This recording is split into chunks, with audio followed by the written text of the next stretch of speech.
BTW lo udah nonton Squid Game belum? Udah dong, semua seru banget. Iya kan, seru banget. Lo tau gak sih gue nonton itu deg-degan banget. Apaan sih? Lebay banget. Film survival game Jepang juga banyak yang lebih seru kali. Kalian aja yang kurang jauh mainnya. Mana plot twistnya ketebak banget lagi. Ini mah cuma gara-gara buatan Korea aja makanya jadi rame. Kamu tau Hajun kan? Ganteng banget. Oh yang Mas Wiwi. Kamu nonton juga kan? Ya kan udah kan, pasti. Masa ketinggalan Iya sih, itu kan seru banget Ya, tau seru gak banget sih? kan, seru banget Apalagi yang pasti kakeknya tuh plot twist banget. Exactly. Banyak plot twistnya tau, kayak banyak, jarang banget ya sih. Iya, aku nonton juga kok. Aku setuju. Aku suka tuh yang pasin kaca itu loh. Itu keren banget sih. Tuh kan, bener. Kasih seru banget kan. Kamu pernah nggak ngelakuin hal kayak tadi? Berusaha mengubah opini dan perilaku kamu supaya bisa sesuai sama teman-teman kamu lainnya. Sebenarnya hal kayak gitu ada istilahnya, yaitu conformity atau konformitas. Kamu udah pernah dengar belum tentang istilah ini? Nah, di video kali ini, Hutata akan membahas kenapa kebanyakan orang lakuin conformity dan gimana cara menyikapinya. Pembahasan ini adalah saran dari salah satu subscriber Hutata, yaitu Raja Anggraini, yang kami rasa akan relate dengan kamu yang baru mulai sekolah atau kuliah tatap muka. Kalau kamu punya saran topik yang akan dibahas selanjutnya, bisa komen di video ini ya. Sebelumnya, jangan lupa like dan share dulu video ini. Setelah itu subscribe dan aktifin belnya biar nggak ketinggalan video baru dari Hutata.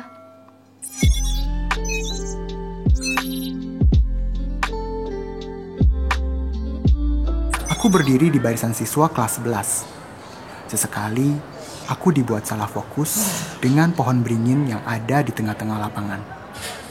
Ada seorang gadis yang cukup menarik perhatianku. Ia berdiri di dekat pohon beringin. Lo giniin gue aja, gue kira lo setan. Iya, gua setan, tapi nggak gitu juga kali. Deg-degan banget. Emang lu lagi nonton apaan itu? Seru banget. Ih, gue lagi gak nonton, gue lagi dengerin drama radio. Drama radio?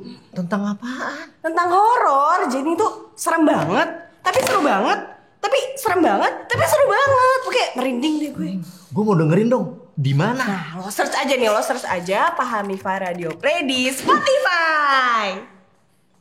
Kalau menurut Brem dan Kasin, conformity merupakan kecenderungan individu untuk mengubah persepsi, opini, dan perilaku mereka agar sesuai atau konsisten dengan norma-norma kelompok.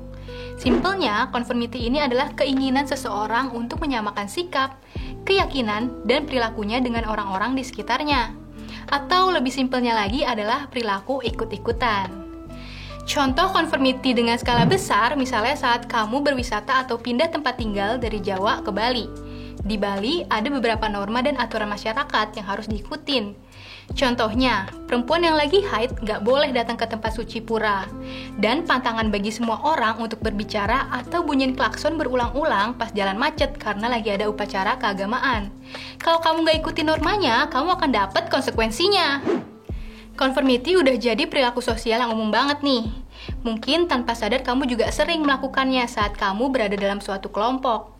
Hal ini juga bisa dibilang sebagai cara untuk bisa cepat beradaptasi di suatu kelompok. Tapi kira-kira apa ya alasan seseorang melakukan conformity? Penelitian nunjukin bahwa seseorang melakukan conformity dengan alasan yang berbeda-beda.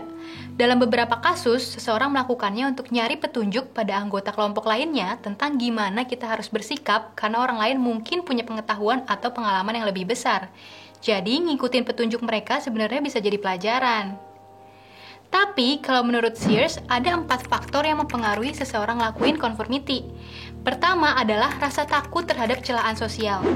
Alasan utamanya adalah untuk memperoleh persetujuan atau menghindar dari celaan suatu kelompok. Yang kedua adalah rasa takut terhadap penyimpangan. Terkadang seorang individu merasa dirinya menyimpang dan akhirnya ngelakuin suatu hal yang sesuai dengan nilai-nilai kelompok tanpa mikirin dampaknya. Yang ketiga adalah kekompakan kelompok. Kekompakan yang tinggi menyebabkan conformity yang makin tinggi juga.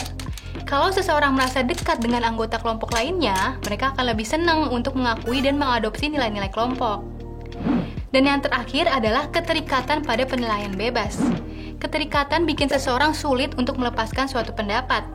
Orang yang erat dengan penilaian bebas akan lebih enggan menyesuaikan diri pada penilaian kelompok yang berlawanan. Conformity juga punya tipe yang paling umum nih. Menurut Twist dan Gerard, ada 2 tipe dasar dari conformity, yang disebut sebagai normative conformity dan juga informational conformity. Normative conformity yaitu saat seseorang mengalah pada tekanan kelompok karena pengen menyesuaikan diri dengan kelompok.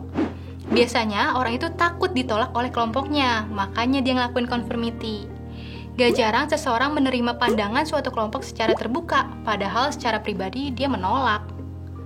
Sedangkan informational conformity yaitu saat seseorang punya pengetahuan minim atau berada di situasi yang ambigu dan mencoba mencari bimbingan dan informasi kelompok. Biasanya kalau seseorang merasa nggak yakin dengan sesuatu, mereka akan menerima pandangan kelompok dan mengadopsinya. Apakah conformity ini ada dampak buruknya? Tentu aja ada.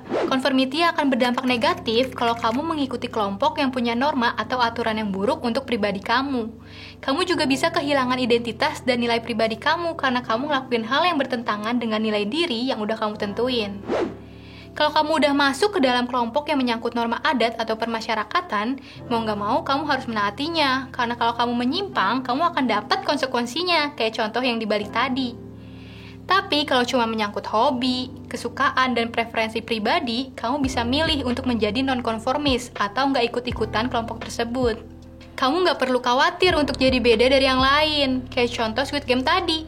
Kalau kamu nggak suka, kamu nggak perlu memaksa diri kamu untuk suka, cuma karena takut dicemooh. Padahal preferensi orang berbeda-beda dan nggak ada batasnya. Kamu juga bisa ngelihat dari skala kelompoknya itu sendiri sebagai pertimbangan kamu untuk melakukan conformity. Nah, itu dia fakta-fakta terkait conformity atau konformitas. Sebenarnya, perilaku ikut-ikutan ini nggak salah untuk dilakuin.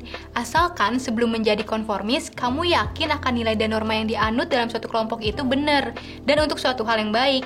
Nggak merugikan kamu dan nggak bertentangan dengan nilai yang udah kamu pegang. Kalau kamu rasa nilai dan aturan suatu kelompok masyarakat seperti adat dan tradisinya nggak sesuai sama kamu, lebih baik kamu hindarin dan jangan malah maksa atau bahkan nantangin. Yang ada nanti kamu malah harus nanggung konsekuensinya. Kamu perlu sadar diri juga nih kalau banyak kelompok yang menolak kamu. Bisa jadi emang ada yang salah sama diri kamu. Kalau udah gitu, kamu harus evaluasi diri dan memperbaiki kekurangannya supaya bisa diterima oleh kelompok kecil maupun besar. Terima kasih buat teman-teman yang udah nyaksiin video kita. Jangan lupa untuk like, komen, dan share video ini ke teman-teman kamu ya. Sampai jumpa di video berikutnya. Salam, salaman.